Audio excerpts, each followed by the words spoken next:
Muy buenos días. De nuevo habla para ustedes el hermano Alexander Castellanos desde la Iglesia de Cristo en Ciudad Merliot, República de El Salvador. Primeramente quiero expresar los agradecimientos a todos los hermanos que estuvieron orando tanto por mi esposa como por su familia, por el reciente deceso de su querida madre. Regresamos apenas el día de ayer y fueron días muy duros, a la vez intensos, pero Dios estuvo con nosotros en el funeral y todo lo que correspondió a atender a esta situación. Siempre lo diré, la felicidad mayor es que Mamá Domi, ella fue fiel al Señor mientras lo pudo hacer, gracias a Dios. También quiero expresar a los agradecimientos al hermano Nelson, al hermano Julio Mejía Padre y al hermano Tomás Alonso Hernández, quienes cubrieron mi tiempo de ausencia en la enseñanza de la palabra de Dios. Y hoy también damos la bienvenida a doña Zoila, que es nuestra vecina de largos años y que a partir de ahora ella ha decidido estarse congregando con nosotros. Ella es una maestra jubilada desde hace unos 21 años y nos place tenerla aquí con nosotros. Amén. Bueno, vamos a estudiar la palabra de Dios. Hoy voy a hacer una excepción. Y la excepción que voy a hacer es que en la primera parte estudiamos la carta a los Filipenses. Y en la parte del sermón estudiamos la vida y ministerio de nuestro Señor Jesucristo. Pero ahora vamos a omitir el estudio de Filipenses. La razón es porque quiero dejar concluida la parte de esta lección de la vida y ministerio de nuestro Señor Jesucristo, y considero que si lo dejo a medias el mensaje no va a ser completo. Así es que vamos a recibirlo en la parte de la clase y la parte del sermón. Estamos estudiando una pregunta que todos debiéramos responder, y estamos estudiando de la última semana del ministerio de Jesús, el día viernes, el día en que Jesús murió. Estamos viendo el juicio romano, la segunda etapa ante Herodes Antipas, que como ya hemos dicho no fue declarado culpable el Señor, y la tercera etapa ante Pilato, que es lo que vamos a ver ahora, y que fue condenado a muerte. Hemos visto varios aspectos en esta lección.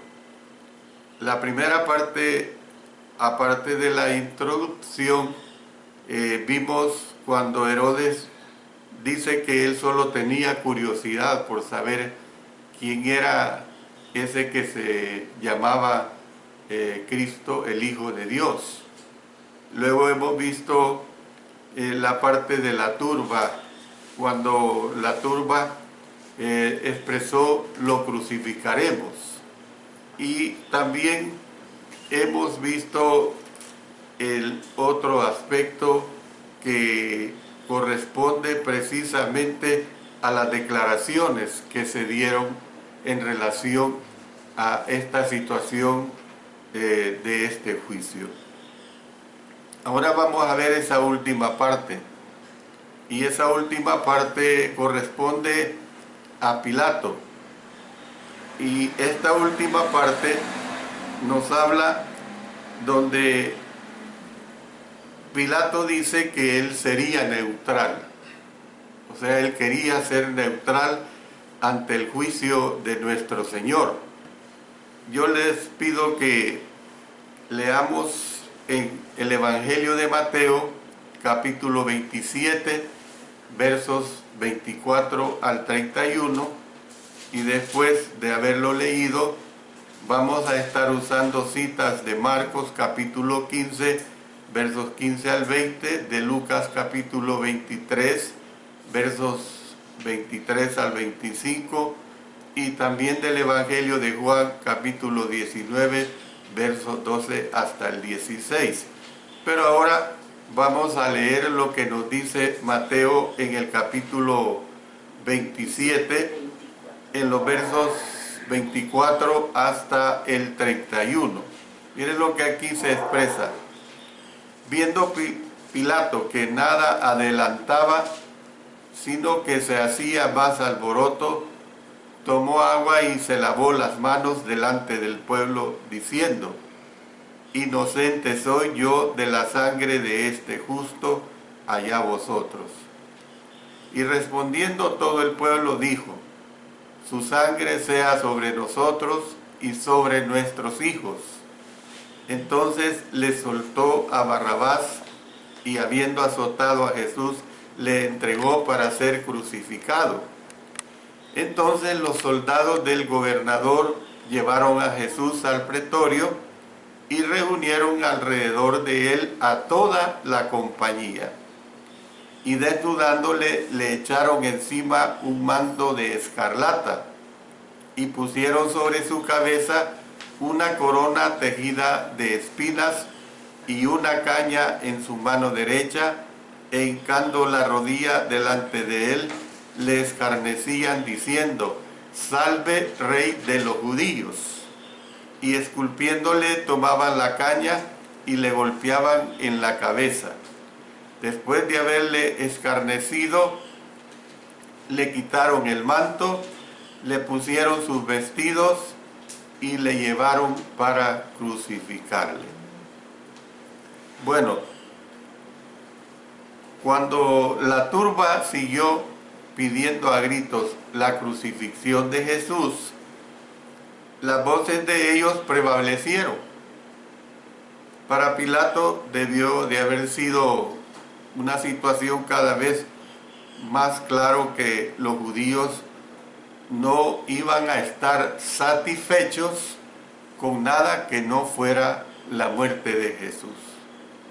Y esta es una situación que a través de los tiempos así ha sido. Cuando las turbas, o a veces se puede decir que el pueblo en general de determinada nación del mundo, no están tranquilos hasta ver muerta aquella persona con la cual se han puesto en contra. Y esta situación pues fue la que pasó con nuestro Señor Jesús. Cualquier vestigio de resistencia que el gobernador tuviera fue demolido cuando los dirigentes judíos gritaban: si a este sueltas, no eres amigo de César. Todo el que se hace rey, a César se opone. Y lo dice ahí en Juan capítulo 19, verso 12. En ese tiempo, el César era Tiberio, ya lo hemos dicho en anteriores lecciones. Y la segunda mitad del reinado de Tiberio César se caracterizó por los celos irracionales, las sospechas y la crueldad. Había un periodo de muchos celos, había un periodo de muchas sospechas de toda la gente, había una situación de crueldad que se daba en este tiempo. Era una situación de desconfiar los unos de los otros, y entonces era un ambiente pues que en cierto modo no favorecía la situación al juicio que ya estaba bien adelantado para nuestro Señor Jesucristo. Por supuesto, que estamos hablando de un juicio que lo hemos visto, lo hemos estudiado y lo concluiremos en estos mensajes. Fue un juicio totalmente irracional, fue un juicio que sabemos que no fue de acuerdo a un delito real que se hubiese cometido. Ya entendemos esto, pero a muchos oficiales se les estaba haciendo volver a Roma bajo el cargo de maiestas minuta. Maiestas minuta. Esta es una frase del idioma latín. O sea, esto es descuido de la seguridad del Estado. Maiestas minuta era precisamente la acusación que se le estaba dando a Pilato. Te estás descuidando de la seguridad del Estado. Bueno, en vista de que el puesto de Pilato era poco sólido en el mejor de los casos, él no se atrevería a correr el riesgo de que los judíos presentaran una queja formal, porque si ellos presentaban una queja formal contra el gobernador Pilato, entonces su cargo estaría casi, por decirlo así, de ser destituido. Más adelante vamos a ver una situación, cuál fue el fin de Pilato. Pero tenemos que ver pues que los temores de Pilato no eran infundados. Estos temores que Pilato tenía no eran infundados. Algunos años más adelante, de hecho, se presentó una queja sobre Pilato y se le destituyó de su cargo. ¿Ve? Perdió su cargo, y ustedes saben bien que no hay cosa más tediosa y abrumadora y decepcionante para un funcionario público que sea destituido de su cargo, sobre todo destituido no por razones de jubilarse, no por razones de enfermedad, sino por razones de acusaciones de que no ha cumplido bien el cargo al cual se le ha asignado. Y esto también es una situación que sigue sucediendo hoy en día en todas las naciones del mundo. Entonces, sentado ante el tribunal, que era el símbolo de la autoridad romana, Pilato hizo que trajeran otra vez a Jesús delante de la multitud y dijo: he aquí vuestro rey. Y ellos gritaron: fuera, fuera, crucifícale. Fíjense bien la declaración: fuera, fuera, crucifícale. Y Pilato les pregunta: ¿a vuestro rey he de crucificar? Miren la interrogante: ¿cómo es posible que a vuestro rey quieren que yo crucifique? Y ellos respondieron, y fíjense que los que respondieron, aparte del pueblo, fueron los principales sacerdotes: no tenemos rey más que César. Imagínense qué declaración: no tenemos rey más que César. ¿Ve? ¿Quiénes están hablando? Están hablando los judíos. ¿Ve? Y ellos están diciendo claramente: no tenemos más que rey, y ese rey es César. Si alguna vez necesitábamos prueba de que el odio enturbia los pensamientos y destruye la capacidad para juzgar, aquí tenemos el ejemplo perfecto. Cómo es que el odio contra una persona hace que se den declaraciones de lo más nefastas, hace que el corazón del hombre se vuelva totalmente en contra de una situación que es injusta.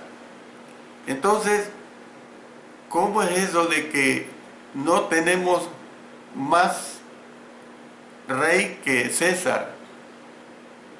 Y la pregunta es, ¿no era Dios el rey de Israel?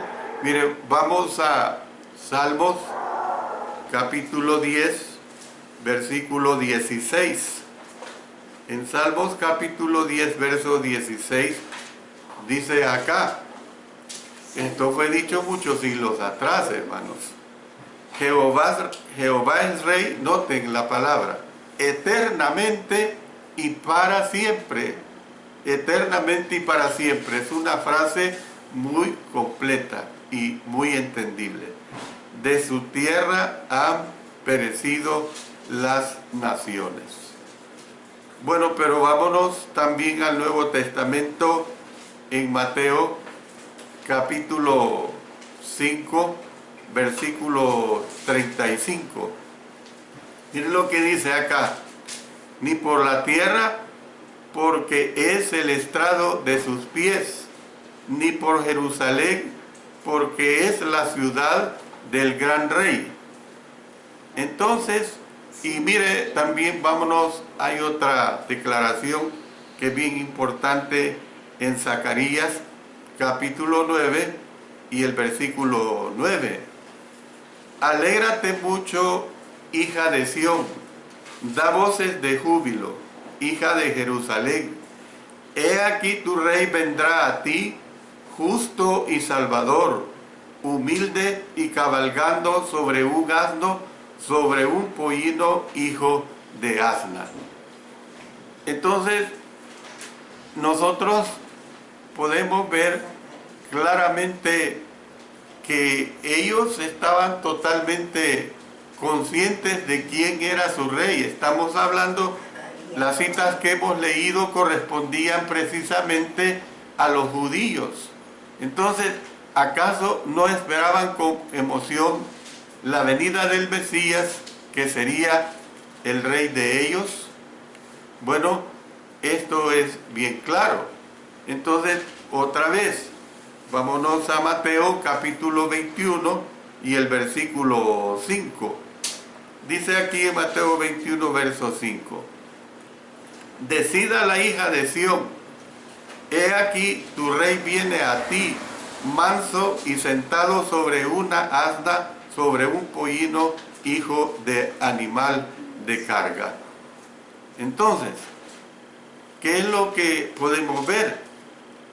Que habiendo sido consumidos por el rencor, los jerarcas judíos renunciaron a verdades que habían estimado como sagradas durante miles de años. Desecharon pues estas declaraciones que por miles de años se habían dicho. Es decir, que habiendo sido ellos lo que decía antes, que cuando hay odio, cuando hay rencor, es una situación bien difícil y se dejaron consumir por el odio, por el rencor, y estos jerarcas judíos renunciaron a estas verdades que habían estimado como muy sagradas durante miles de años. Todo este tiempo, la multitud estuvo diciendo en coro, sea crucificado. ¿Ve? Sea crucificado.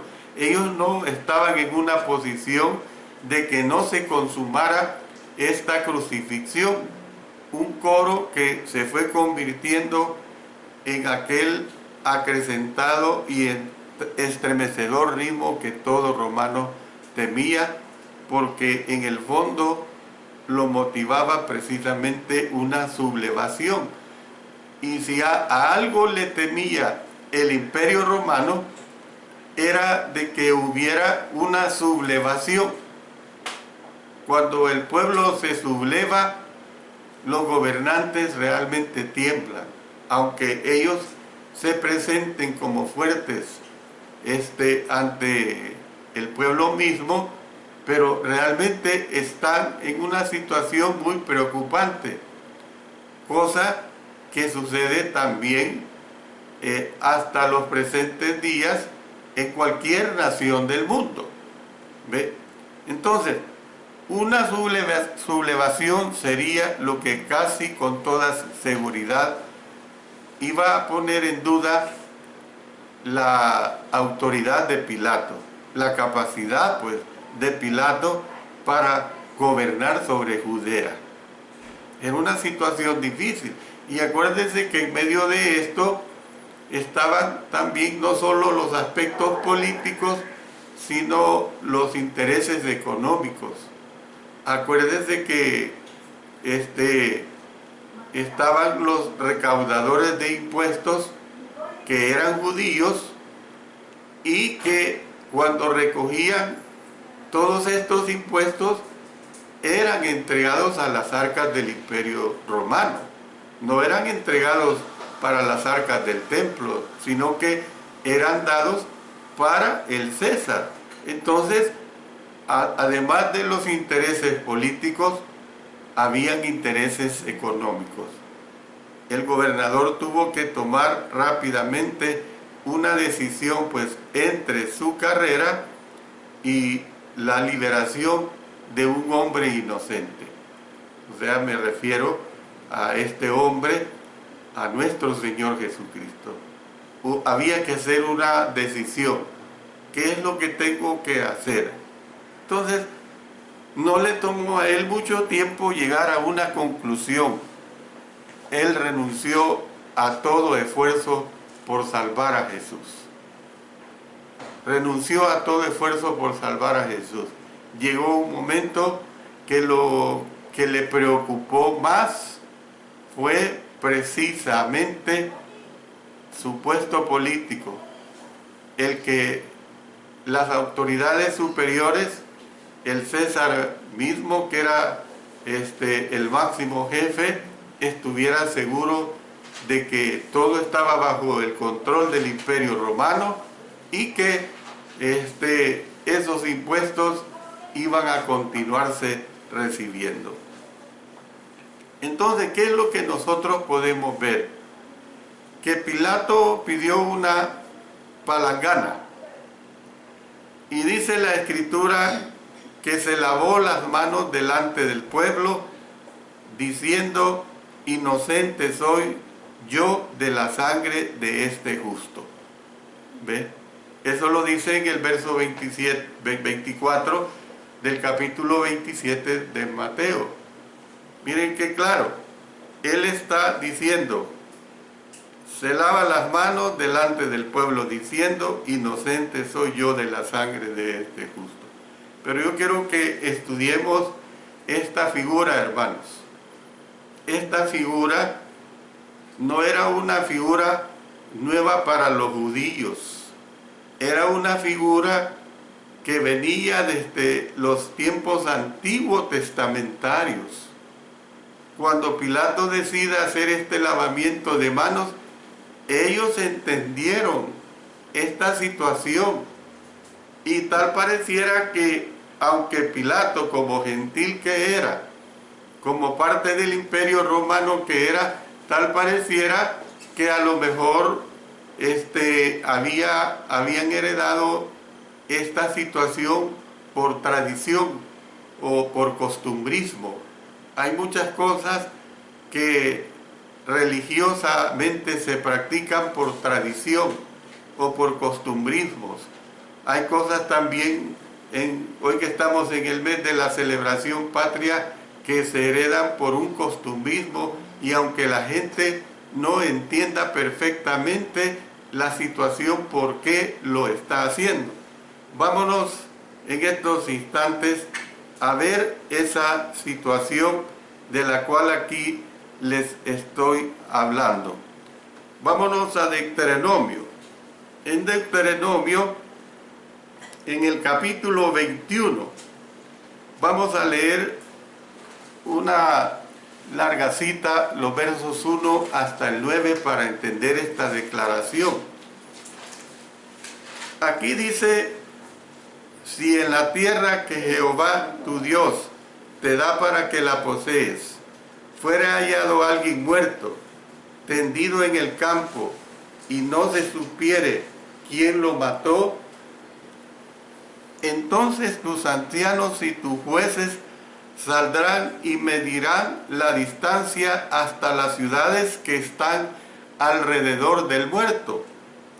Y los ancianos de la ciudad más cercana al lugar donde fuere hallado el muerto, tomarán de las vacas una becerra que no haya trabajado, que no haya llevado yugo. Y los ancianos de aquella ciudad traerán la becerra a un valle escabroso que nunca haya sido arado ni sembrado, y quebrarán la cerviz de la becerra allí en el valle. Entonces vendrán los sacerdotes, hijos de Leví, porque a ellos escogió Jehová tu Dios, para que le sirvan y para bendecir en el nombre de Jehová, y por la palabra de ellos se decidirá toda disputa y toda ofensa. Y todos los ancianos de la ciudad más cercana al lugar donde fuere hallado el muerto lavarán sus manos sobre la becerra cuya cerviz fue quebrada en el valle, y protestarán y dirán: nuestras manos no han derramado esta sangre, ni nuestros ojos lo han visto. Perdona a tu pueblo Israel, al cual redimiste, oh Jehová, y no culpes de sangre inocente a tu pueblo Israel, y la sangre les será perdonada.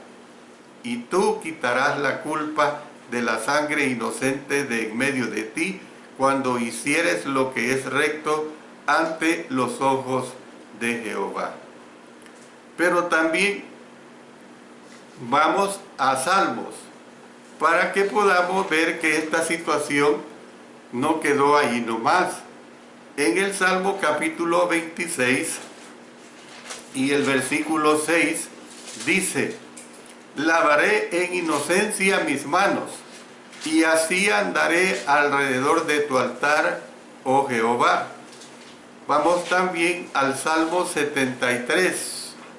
Miren lo que dice aquí el Salmo 73.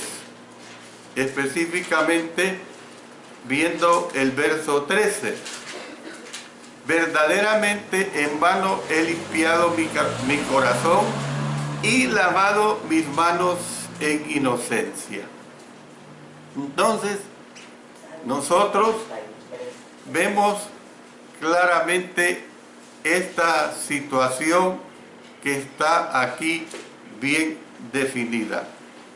Ustedes saben bien que hasta nuestros días presentes se ha heredado al menos el declarar del diente al labio esta situación en una cosa que no tenemos nada que ver. Decimos: me lavo las manos en relación a este asunto. Yo no tengo nada que ver. Usted oye algo y realmente usted no simplemente oye y no tiene ninguna participación, sino que es un acontecimiento que se está dando, algo que no es agradable. Usted dice: yo me lavo las manos en este asunto, yo no tengo nada que ver, o sea, no deseo seguir teniendo que ver con esto, o sea, insinúa lo que sucede de ahora en adelante no será mi culpa. Y eso es lo que Pilato está diciendo aquí, pues. Lo que suceda de ahora en adelante no será mi culpa. Nada tengo que ver. Él ya había declarado bien enfáticamente de que de veras, pues él no había encontrado ningún delito en el Señor Jesús. Había dicho que él era totalmente inocente. Entonces, Pilato estaba tratando de absolverse de responsabilidad. Sin embargo, seguía siendo un hecho que como gobernador romano que era, la decisión final era de él. Se podía lavar la mugre de sus manos, pero no la culpa en su corazón. Esa es la realidad. Se podía lavar las manos, pero no la culpa que había en su corazón. Realmente él pudo haberlo hecho, pero en cierto modo el no haberlo hecho nos favoreció a nosotros, porque el Señor Jesucristo fue crucificado, y por esa crucifixión nosotros hemos tenido salvación. Voy a parar acá, como dije, en esta primera parte del estudio, para que en la segunda parte concluyamos lo hermoso, lo trascendental que fue todos estos hechos que se dieron precisamente en los albores de que eran horas que le faltaban a nuestro Señor Jesucristo para ser crucificado. Dios bendiga su palabra.